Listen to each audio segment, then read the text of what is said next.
Masechet Sota, résumé du Daf Kaf He. La Gemara fait toute une recherche autour de la question. Sachant qu'on a vu dans la Mishnah et dans les Mishnah en général ici dans Sota, une femme qui a été avertie par son mari de ne pas s'isoler avec un autre, et elle l'a fait quand même. Donc on sait bien, c'est la femme qui est interdite à son mari, qui doit boire l'eau de la Sota, qui a perdu sa Ktuva, etc. La question qui se pose, c'est maintenant une femme de manière générale qui ne garde pas les règles de base de Tzniut. Est-ce que, donc, le mari, il a divorce, elle a perdu sa Ktuva, comme dit la Mishnah dans Masechet Ktuvot. La question se pose, est-ce qu'il faut l'avertir? Sinon, elle n'a pas perdu sa Ktuva, ou bien non, c'est évident qu'elle n'a pas à se comporter comme ça, et donc si elle l'a fait, elle a perdu de toute façon sa Ktuva. La Gemara fait toute une recherche, et il ramène des preuves, plusieurs preuves pour répondre à cette question. Finalement, après beaucoup de preuves, quelques preuves qui ont été repoussées, la Gemara conclut et dit comme ça. On voit que les femmes qui ne sont pas surveillées par leur mari, comme le cas où le mari est devenu sourd-muet, ou le mari qui a perdu la raison, ou celui qui est en prison, le Bedin se mêle ici et font un avertissement à la femme de ne pas s'isoler avec un tel. Et ça ne va pas servir à lui donner à boire l'eau de la Sota, parce que le Bedin n'est quand même pas à la place du mari, mais au moins à lui faire perdre sa Ktuva. Donc tu vois d'ici qu'il faut l'avertir pour pas de la Ktuva. Si elle n'a pas été avertie, elle n'a pas perdu sa Ktuva. L'Agma continue et demande. Nouvelle question.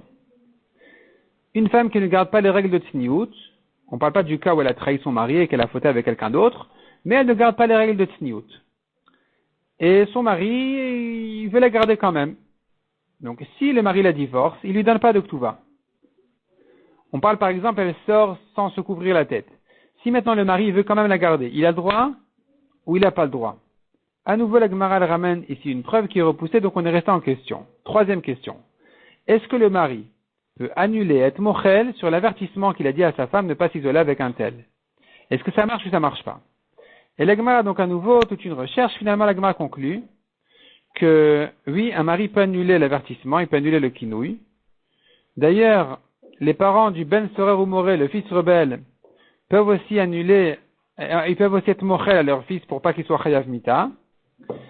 Et troisième halakha, c'est au niveau du Zaken Mamre.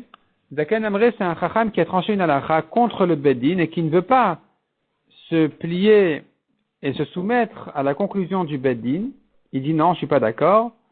Il est chayav aussi mita. Et ici, nous avons une machloket, est-ce que le Bedin, il peut être mochel dessus ou pas? En tout cas, en ce qui nous concerne, on voit clairement que le mari peut être mochel sur l'avertissement. Ce qui n'est pas évident, est-ce que quand la femme s'est déjà isolée, le mari encore peut être mochel sur l'avertissement et tout annuler rétroactivement?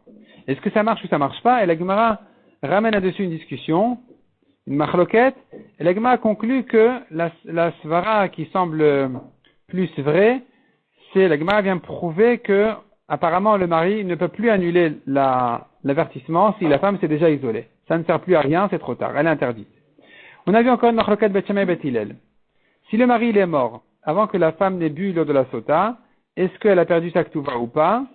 La Gemara explique que le fond de la machloket est de savoir comment je considère maintenant l'argent de la Ktuva. Est-ce que je considère que l'argent de la Ktuva il est dans la poche du mari, ce qui est le cas, mais en face de lui, il y a la femme qui a la Ktuva dans sa poche, la Ktuva qui a le shtar de la Ktuva. Donc peut-être que c'est considéré comme si c'était déjà encaissé chez elle.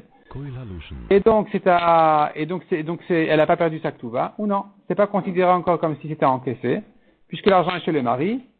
Alors, elle ne peut pas lui prendre l'argent sans prouver qu'elle n'a pas fauté. Donc ici, dans le doute, elle n'a pas pu boire, elle a perdu sa Ktuva.